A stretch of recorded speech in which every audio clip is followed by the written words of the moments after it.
Welcome to Big Blend Radio with your hosts, Lisa and Nancy, editors of BigBlendMagazine.com.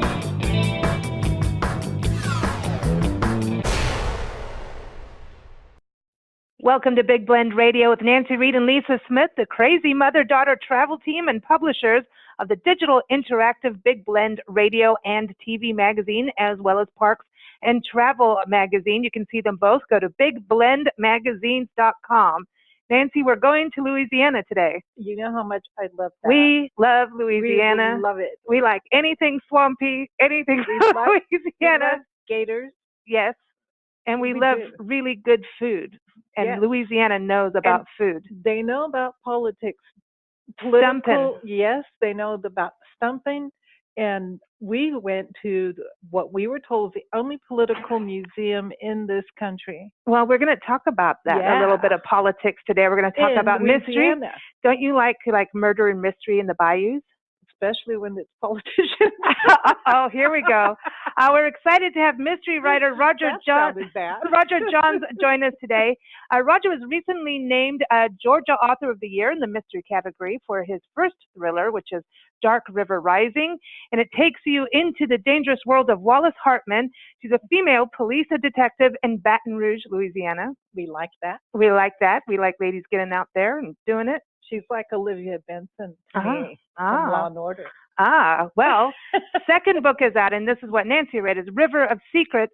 It's out now, and it follows Detective Hartman as she works to solve the murder of an infamous politician and has to find her way out of a very sticky situation. Yeah. It can get sticky out there. It's swampy. Sticky in politics no matter That's what. right. That's right. And the books are both out on Amazon, Barnes & Noble, Goodreads, all those places. But I encourage you to go directly to Roger's website. It's always good to connect with the author directly. It's RogerJohnsBooks.com. Welcome, Roger. How are you? I'm doing fine. Thank you both for having me on the magazine today. Yeah, we're excited. We love Louisiana. We like mystery. We like murder and politician. That sounds crazy, but I think you got a little bit of intrigue. You got a little bit of everything going on here that we love. But it is interesting, with River of Secrets, we've got the murder of an infamous politician, and that's where. When we were in Louisiana, we went up to Winfield, it's I think north of Natchitoches, right? North of Alexandria. And yes. We went to the political museum there, and boy, there's some stories that come out of there with Huey Long, and that was fascinating. So is it because Louisiana is fascinating when it comes to politics? I don't think there's any other state like it. Is that why you decided to get into the politics side of things, or is it because of the climate we're in now? Well, it might be a little of both. When I took on the idea of writing this second book, River of Secrets, I was just finishing up with the editing process for the first one. And the first one took place in Baton Rouge as well, but it was more about things that were external to my protagonist, Wallace Hartman. And I wanted to take the reader closer to her as a person. So from the list of ideas that I'd submitted to my publisher when I first joined up with them, this one was the one that I felt like I could take up where I'd started with the first book in terms of the condition I had left her in, and really put her inside a mystery that would touch her and affect her in more personal ways than it would in a professional way. So the personal aspect of the character and the political dimension of Louisiana were looming huge for me as I was writing this.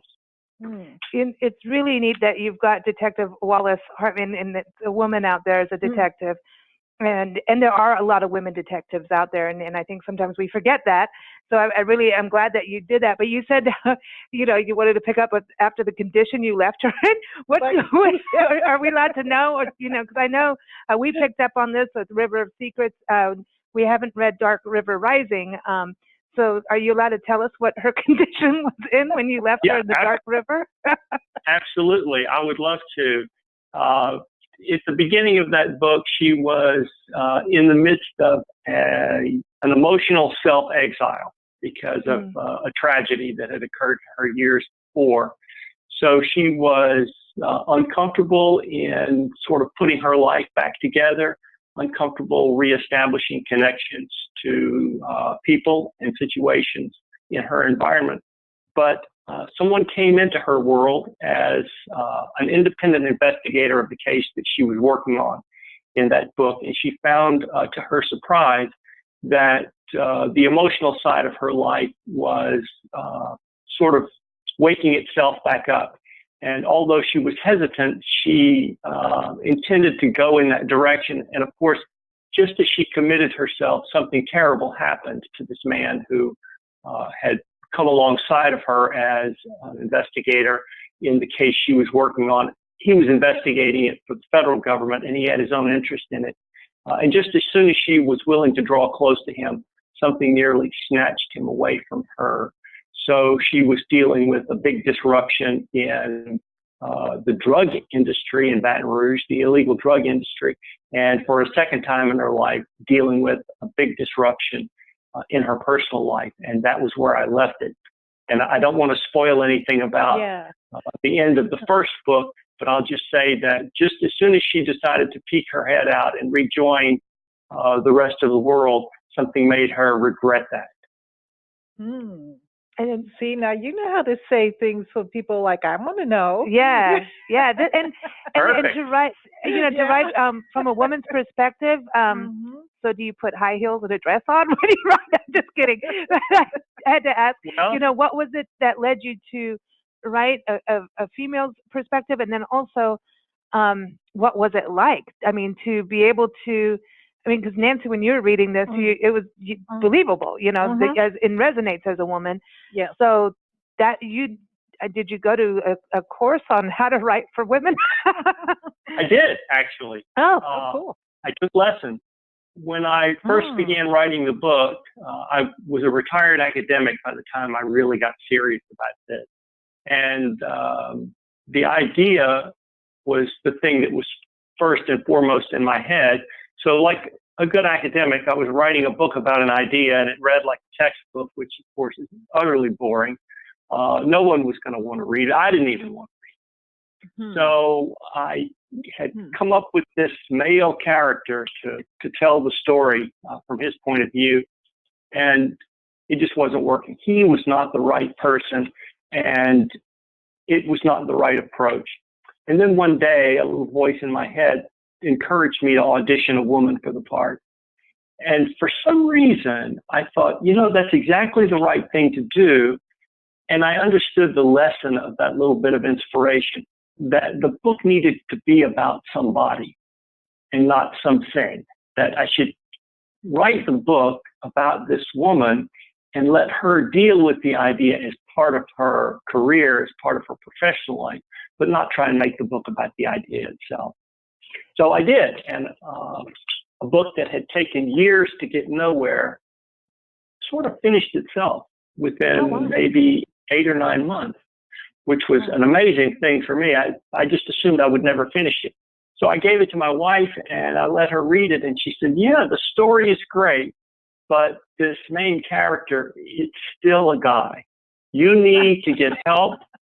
And under the theory that one should never teach one's spouse things like how to drive or how to play golf, the help is not going to come from me. But you definitely need to get it. This is a story you should pursue. So, because I think women are more open than men, and so maybe when you use a woman as the main character, there's more license to tell a story. Because we talk a lot more than guys. Well, whatever it was that she saw, she thought the book is worth taking a risk on. But you really should learn how to do this right from someone who knows how to do it. So I did a couple of things. I reached out to some people I knew from other aspects of my writing life, a woman I had met at a writers' conference, and a woman I had met at a meeting of the Georgia Romance Writers, an organization I joined for the express purpose of learning how to write the romantic aspects of the book, and I wanted to be in a place where there were lots of women writing lots of women characters in case I could find someone to help me, and I did. Oh, wow. So I asked them for help, and they suggested I join a writers group that they were both a part of. So I did, and it was me and 4 women, and twice a month for well over a year, I took lessons from them. I went to the meetings, and I worked on their books and their stories, and they taught me how to write this character as a recognizable and hopefully authentic female character. To the extent I got it right, all praise goes to the Decatur Women's Writing Group. Without them, you and I would not be speaking today. Wow. So it's a women's group, but they let you in? They did. Wow. They did. Good for them. And the dress code, did it change? I'm just kidding. I'm just kidding. But I mean, that's pretty interesting, you know. I think it's that's a women's group, and they're like, okay, come on in. Yeah, you can come on in. Yeah, I think instead that's of a awesome. general writers group, because I think it's just as hard for a man to write from the perspective of a woman as it would be for a woman to write from the perspective of a man. Yeah, exactly. It might be. I don't know, but the experience, I was very grateful that they said, sure, come on. And cool. It changed me as an individual. It was not simply that I learned how to do something I didn't know how to do before, but it had a very profound personal effect on me as well. So for that, I'm also grateful. I like this. I like this a lot. This is cool, and I get to steal the book from Nancy now that she's done. But I want to talk about the politician. I took the last pages out, so you never know. No, I know. You're never going to know what happened. I know. You know, and it's dangerous because I didn't really. She's not allowed to let anything spill here. So River of Secrets, Herbert. Now is it Mariano, because when you get to Louisiana and all the French, names come in and food names, and then we're like, uh-oh, I don't know what I'm saying here, but it's Herbert Mariano? Correct. That's exactly right. Okay. See, I spent enough time in Louisiana. Yeah. Our friends at Natchitoches would be proud. So this is interesting about him because he's like one of these, he's a flip-flopper in regards to, his changes his mind pretty often on things. He is. I wanted to portray him in a way that people could say that he was someone who had evolved from a not so good guy into a good guy, or at least credibly appeared to be so. But I wanted him to also be the kind of person that others could look at and say, he hasn't changed at all. He's just a political opportunist. I wanted it to be a case where either of those perceptions, depending upon what you brought to your initial observation, that either of those perceptions could be valid, and to leave him that way until things were resolved at the end of the book, which I'm not going to tell about. But that's kind of like the epitome of politics. Yeah. It is. Like, yes. Yeah. It's like whatever you think that person wants to hear over there, that's what you're going to say. And it depends on what deal they made that you didn't see. Exactly. Sure. Here it goes. Absolutely. One of my first jobs out of college was working for the Louisiana legislature. Wow. So I came up very close to a lot of people who had aspects of their personality that I've been saving for a long time and finally got a chance to use when I assembled this character. There are others there, and he's not a direct copy of any one person, but he's a pastiche of attributes and ideas of a lot of people that I met way back then. Now, is Georgia different than Louisiana when it comes to politics? Because I remember everyone said that the politicians would really go into all the local restaurants and go stumping. Yes. And it's like I've never heard that word really outside of Louisiana. I mean, do they go stumping in Georgia, or is that really a Louisiana thing? Well, they do. They have, I think in this day and age, they prefer to call it town hall meetings, but they do show up in public and court the voters. For some reason, the reputation of politics as a spectator sport doesn't seem to have traveled well. And even though Louisiana is not the way it used to be.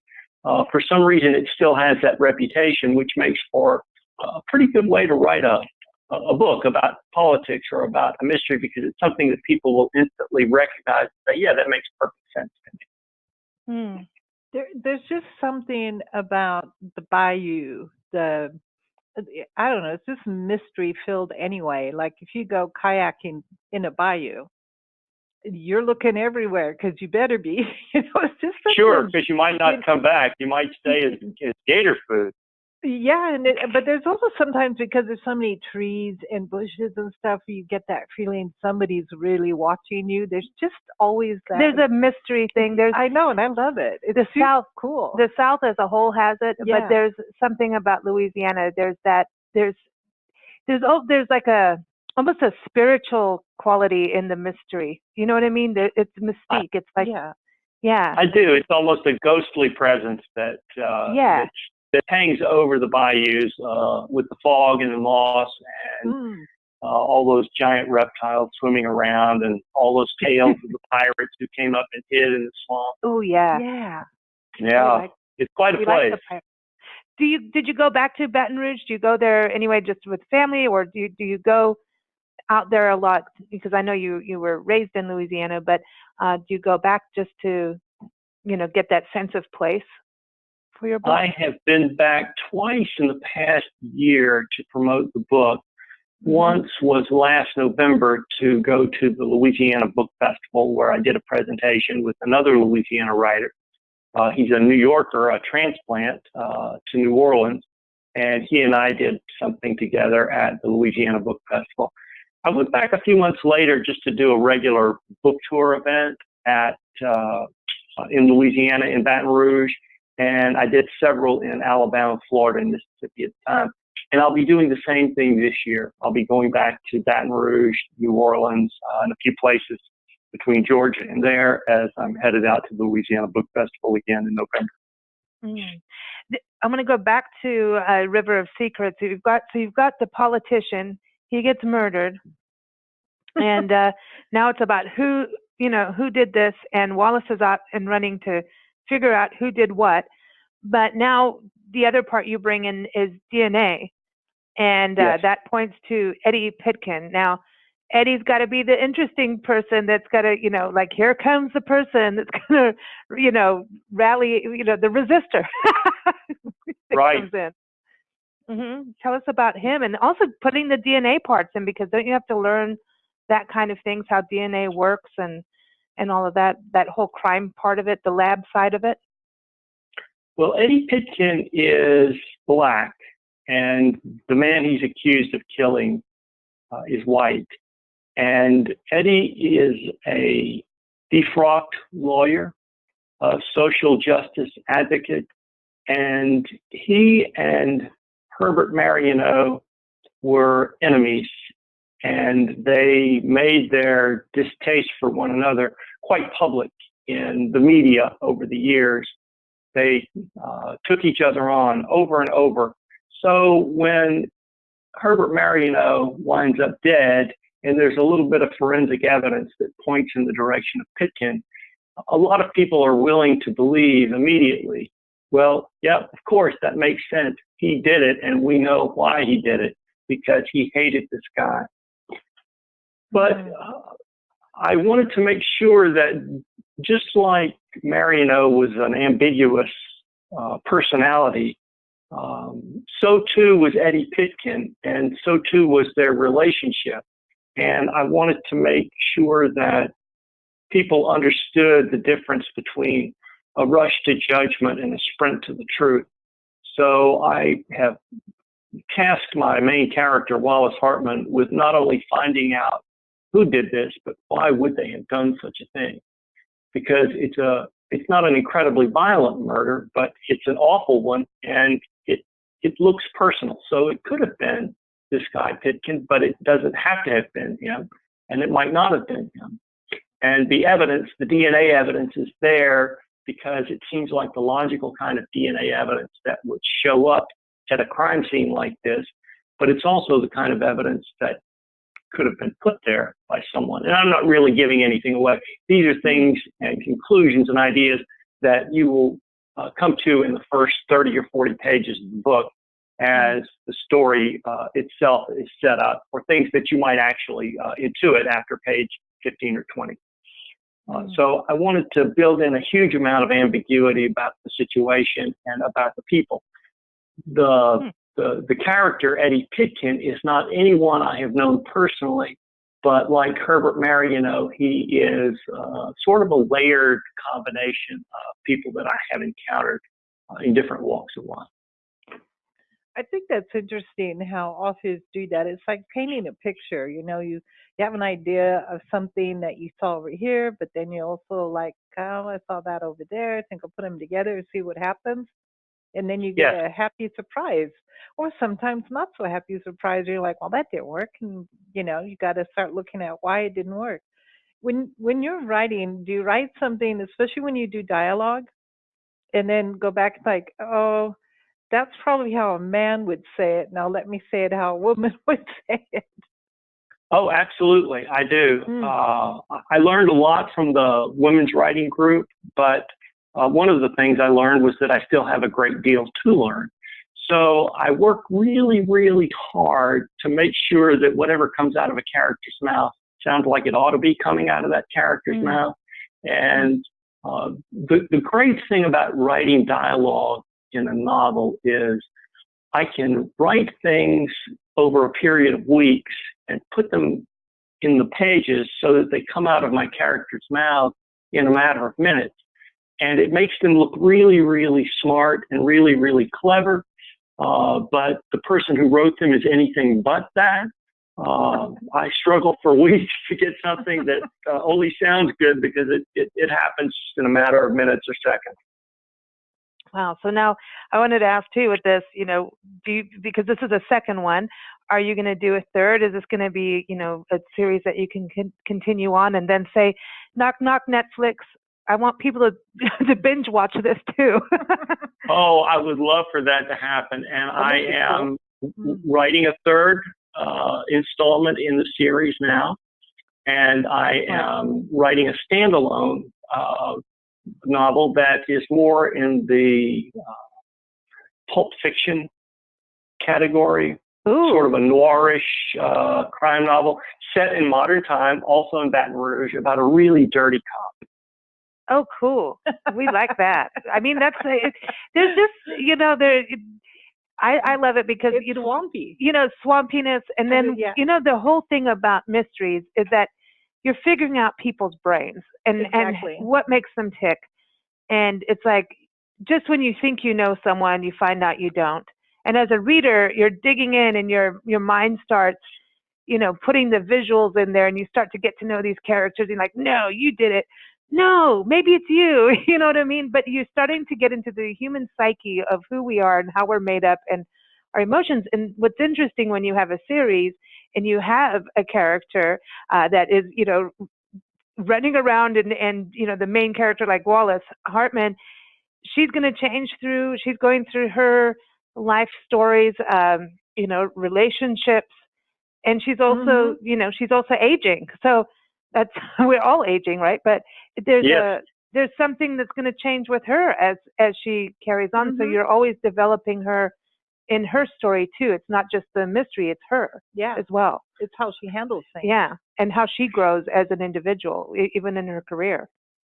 And that's a very important aspect of it to me, and something that I have to be careful of in writing a series, because the character must grow a little bit or they become stale and boring. But if they grow too much, readers would not believe that any one person could evolve quite that much over a period of a few books. So, and you put your finger right on it. It's dealing with the things that happened earlier in their career, the decisions they made, the situations they confronted. In one book, they're dealing with the consequences of that in the second book, which makes it a nice way to add some continuity to it. And I like being able to do that. To me, that does make it very human.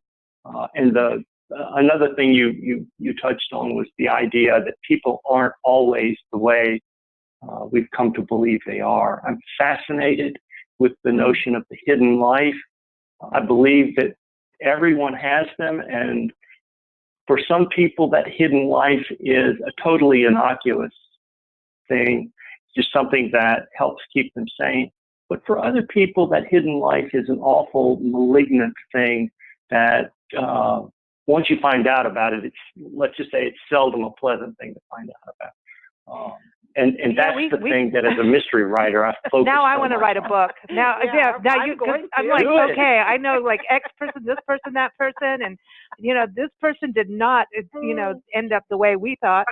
And there's weird things in life, and Sure. and they become part of your life stories and gossip and all that. But when you're looking at, when you look at people and characters, and you're saying like this isn't one specific person, it's like an amalgamation of different people and different stories that make them. Do you like have like files on your characters, like this is the color shirt they would always wear, or you know what I mean, that kind of thing? Like I almost feel like I want to sketch them for some reason, like I want to make a picture of them. A movie. Yeah, I know. There's like a visual aspect to it. So do you like have a file on them, like, and if you get a story or see someone do something, go, ooh, this character would do that? Well, I do save things, and some things I've been saving since I was just a little boy, aspects that have shown up in the book. But in terms of character description, especially for Wallace, I'm not one of those people who is big on describing my characters. And I wanted to, I really did when I first started doing this, but when I gave my wife the first full copy of the completed manuscript, when she told me I had gotten the story pretty well, but the character I didn't get so well, I asked her, I said, there's not a lot of description of Wallace in this book, but from what I put in there, who do you think she looks like? And my wife, without missing a beat, she said, ooh, she looks like me. Oh, so I thought, I'm not going to mess with that. If I've left it ambiguous enough that the reader can identify with her or the other characters, that's perfect. Thank you. Just one of the many reasons I feel so fortunate to have married the woman I've married is because she comes out with these pieces of wisdom like this and has saved my bacon so many times when it comes to writing this book that I should probably put her name on the cover alongside mine. I love that. I love that. Okay, so Wallace, when you see the name Wallace, you don't think it's going to be a woman automatically. And was that the original character's name when Wallace was a boy? Yes, it was actually. But I liked the name so much, I thought this has to be the main character's name. So I took the person who was the original main character and made him a major but secondary character and gave him a different name. And I let Wallace, the woman, keep the name. You're doing surgery on your characters. That's what you're doing. I'm going to move you over here. You're going to be this, over that. I know. I love this. Like chess. I know. Yeah. I love it. I love it. It's fascinating too, because I wonder when people hear, Wallace is the detective and everything. I wonder how many men go, oh, it's a detective dude, so I'm going to read it, and then they turn the page and it's like, it's a woman, and I wonder what their feelings are of watching or reading a woman detective versus a male. That's got to be interesting. I had a lot of stress about that in the beginning, because shortly after I knew the book was coming out, I went to a writer's conference, and my agent has several clients who write mysteries, and they were there too, and two of them are men who are retired homicide detectives. And I thought, oh gosh, they're going to read this book at some point, and I know I'm going to get that call or that email saying, oh no, you didn't get this right, or no, women detectives don't act like that. So either they've been charitable and said I got it right, or they're secretly cringing that I got it wrong. But it's out there. I like the fact that it's a woman, and I like the fact that sometimes it surprises people. But the surprise is over by the second sentence of the first book. Because I put her name out there in the first sentence and her gender in the second one. And people occasionally say, oh, I wasn't expecting that. And I'm thinking, I'm perfect. Great. Good. But even as a kid, my parents would buy my brother the Hardy Boys books, and they would buy me Nancy Drew books, and we would swap, and we didn't care. Yeah, sure. Really, yeah. And I mean, love the Hardy Boys. I know. See, I love them more than Nancy Drew. Sorry, Nancy Drew, but she was okay. She was okay, but it wasn't as much fun as Hardy. The Hardy Boys were cool. Did awesome. you read books like that when you were a kid that like kind of made you think I'm going to write something like this? Did any of this come from your youth? Oh, absolutely. All of it came from my youth. The first book that I remember reading that was not a school book, and my mom taught me to read when I was little, before I even went to school, was The Password of Larkspur Lane, which was number 10 in the Nancy Drew series, if my memory serves correctly.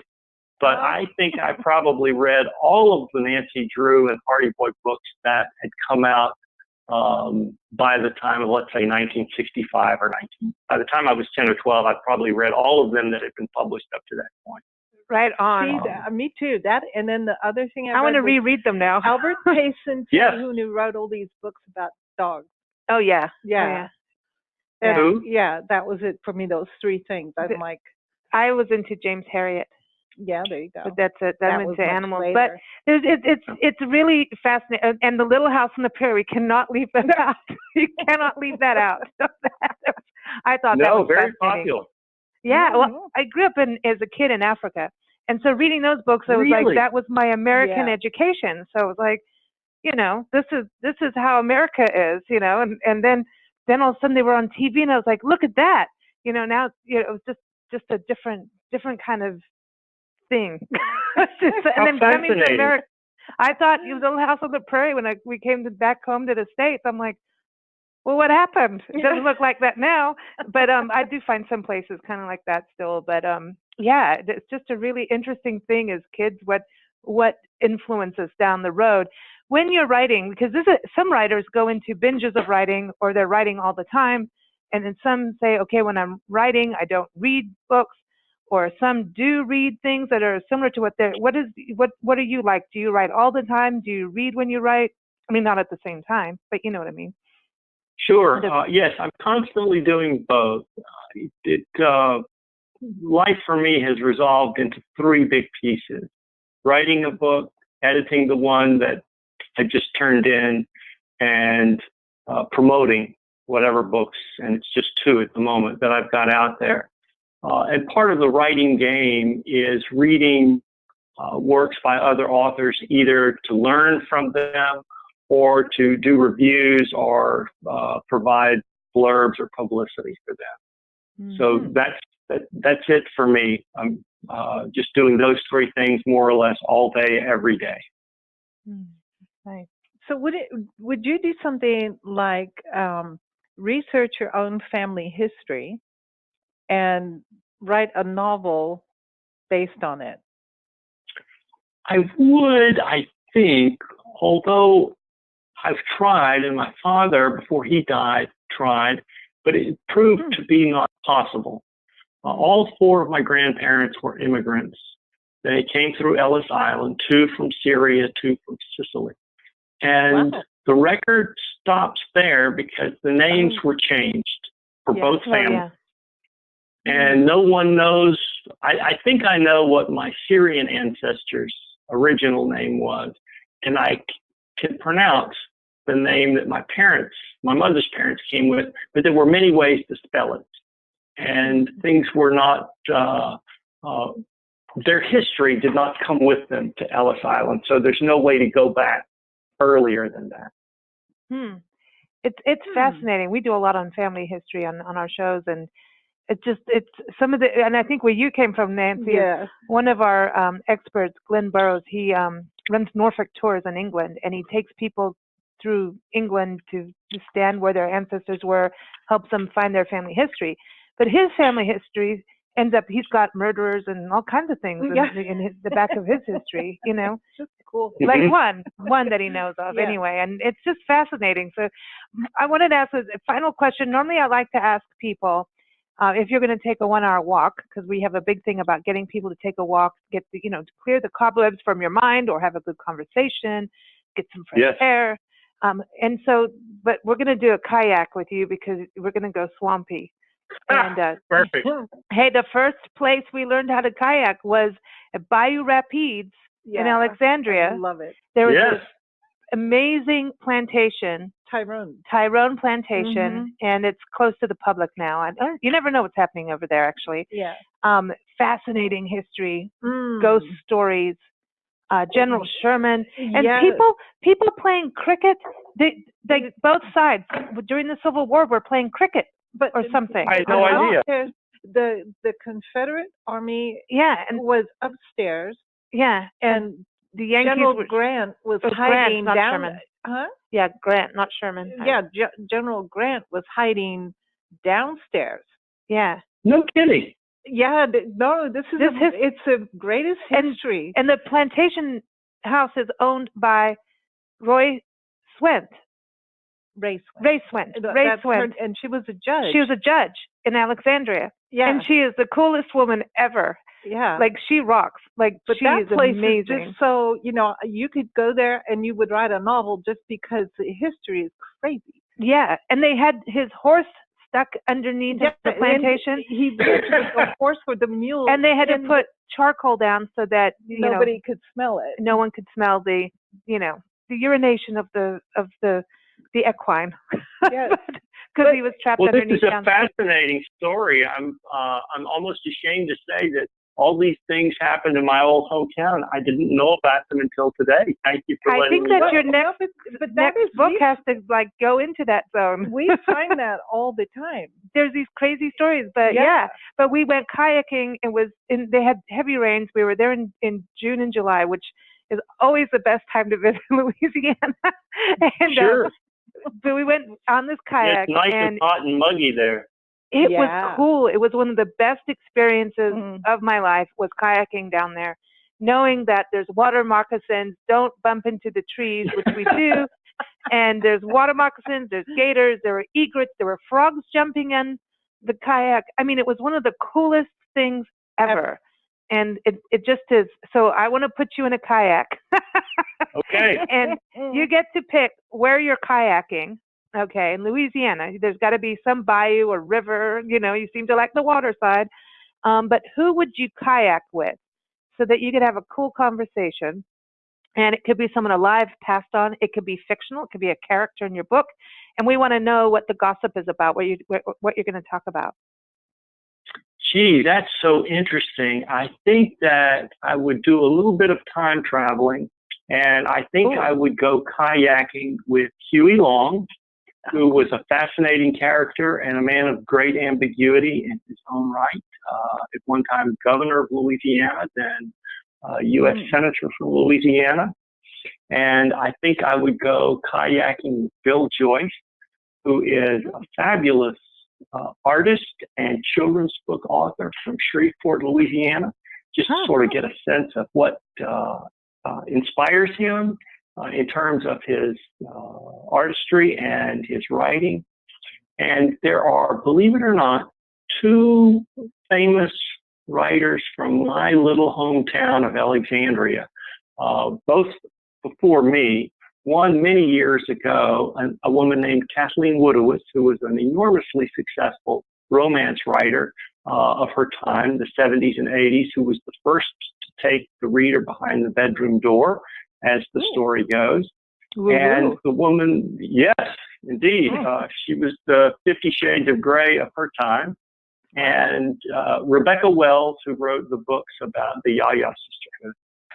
Oh, right on. Oh, cool. yeah, I love that. Your Yaya Sisterhood is one of the best stories. So this is, you're having like a whole kayaking party. Oh, this thing is going to tip over for sure. But, so you could have multiple. The boat. Well, the gators. Okay, or if I can. You could have a big, it's like the kayak posse going down. But where? Where's this? Where's the setting? We're going to be paddling on the Mississippi River itself. So this is going to be a dangerous excursion. It is. This would be fun. I'll learn about the writers who came from where I grew up, and certainly get the true lowdown on the most interesting parts of modern Louisiana politics and history. from Huey Long himself. Have you had a chance to go into the political museum in Winfield? I have not, although as a kid we would drive through Winfield when we were up in that part of the state. I did not even know that the museum was there. I'm going to send you a link. Huey's in there. And well, we went to his graveyard, and so now there was Huey, and then and Earl, right? Earl, yes. And didn't they do something about Ham? He had the Ham. One of them was finished their term in office in jail. Yeah. Yeah, that would have been Earl. That's funny. There's so many funny stories out there. I like that idea. I could recommend it for certain people. That museum is a trip. I mean, it has all the memorabilia. We did radio shows when we were traveling out there. So much fun. And on the tour, we did radio shows from the office. And we have our Champagne Sunday show where we do have our champagne. And we thought we could get champagne on the way into the museum, and apparently you can't get champagne in Louisiana on a Sunday. So that was a quick lesson. However, Carolyn, who runs the museum, had an entire refrigerator full of champagne, so we had a really good show. Just saying. That sounds perfect, and I had no idea that museum was there, and next time I have any sort of opportunity to do it, I'm going to go. I'm so jealous of the adventures that you all have. I think it's wonderful. Thank you. Oh, it's the Hall of Fame too. They have like a Hall of Fame every February or something. It's the political Hall of Fame of Louisiana. There's probably a lot of people in that. It's amazing. You walk around and then you see their slogans and their advertising over the years. That is the funniest thing to look at. That's the best part. Is just what they were saying. You know, no. I'd love to go there. Yeah, you'd like it. I'm going to send you links to all of that. But everyone, check it out. The Louisiana Political Museum and the Hall of Fame. So really fascinating. The only other political museum, as what we learned when we were there, and that could have changed, is in St. Petersburg, Russia. That one's going to be interesting too. Yeah. No kidding. How about that? It makes you wonder, doesn't it? Yeah. Well, it does. Yes, for obvious reasons. Oh, wow. Thank you so much for joining us, Roger. It's been such a fun conversation. Who knew we were going to go where we went? Yeah, really. I didn't know we were going to go kayaking either, but that's cool. And I didn't know we were going to go from a bayou to the actual river, because that's some history. The Mississippi River is some crazy history there, especially when you get into the Louisiana portion. Like, didn't that turn into the Red River or something? Like, there was like a thing with all the logging, when the logging was going on, and then all of a sudden, at one point, all the logs jammed up the river. Or is that the Red River? I think that's remember my history. The Red empties into the Mississippi, and the Atchafalaya empties into the Mississippi. In fact, the Red and the Atchafalaya combine and then empty into the Mississippi. So that's one of the things that makes it so enormous. It's collecting all these other big rivers as it heads toward the Gulf. It's like reading James Michener, because he always centered on the water. Yes. You know, it's like that, and you have to, because we all need water. So that's it. I want to go kayaking with him. I know. See, I want to go kayaking with Michener. That would be cool. Anywhere with James Michener. I would. Sure, of course. I love his work. Whoa. So everybody, go get River of Secrets on Amazon, all those great bookstores. But again, I always say go to the author's website directly. It's rogerjohnsbooks.com. Very easy to get to. And it's River of Secrets. And while you're doing that, you might as well start with the first one too. Yeah. And go get that. And so we're needing to do that as well. So check that out, everybody.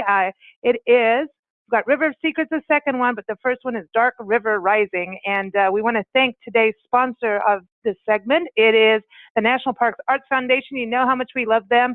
They take authors, artists, musicians, writers, poets, filmmakers, dancers, anybody who's doing anything in the arts can submit to be one of their artists in residence, where you stay in a national park for an entire month to create.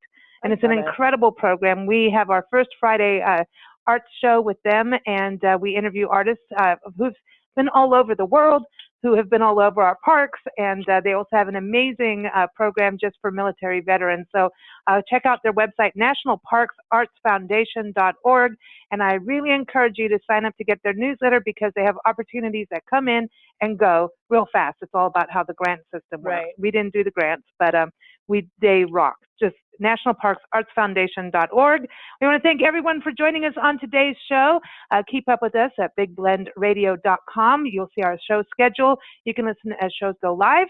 You can listen to live shows, and you can listen anytime you want, whenever you want, from whatever device you want. Well, How about there that? you go. I know. So we always love to play music for our guests, and this is a special song, especially after we talked about kayaking, and Yes. especially because Roger likes to write about rivers and write some mystery and murder and mayhem. This song is called Bottom of the Bayou. We have to play it. It is from the album Second Shot. See, it's even better. By John Roniger and the Good for Nothing Band. They're based out of New Orleans. Awesome band. You know, we play their music all the time.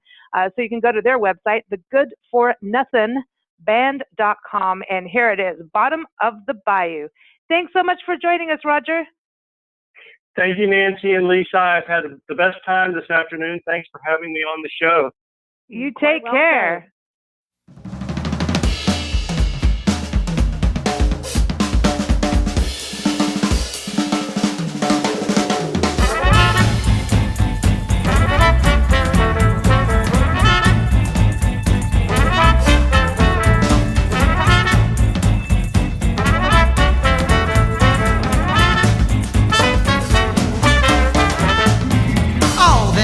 Came going to miss in about 10 years or so. Streetcars, shopping carts, kitchen sinks and stoves. Uncle Sal, that a Cajun gal that he met on Bourbon Street. Still embraced, they found encased, cement shoes on their feet. Oh me, oh my, oh, it's all at the bottom of the bayou. We don't care who put it there, we're happy in denial. And oh me, oh day, oh, get on your knees and pray. Oh yeah, you don't wind up tied to your truck in the mud at the bottom of the bayou.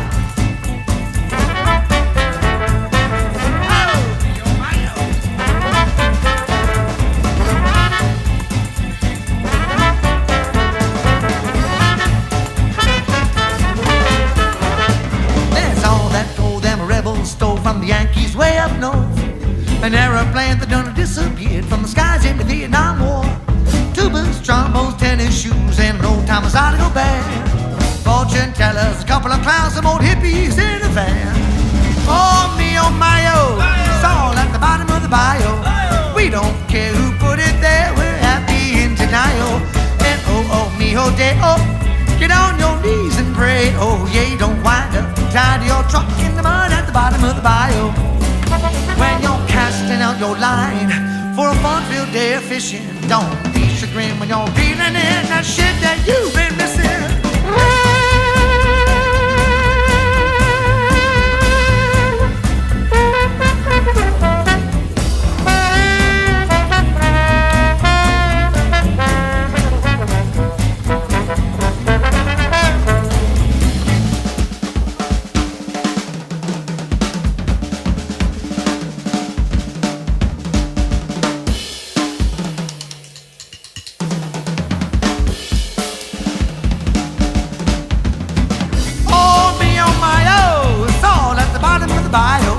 We don't care who put it there, leave us here in denial. And oh me, oh day, oh, get on your knees, pray. Oh well, you don't wind up tied to your truck in the mud.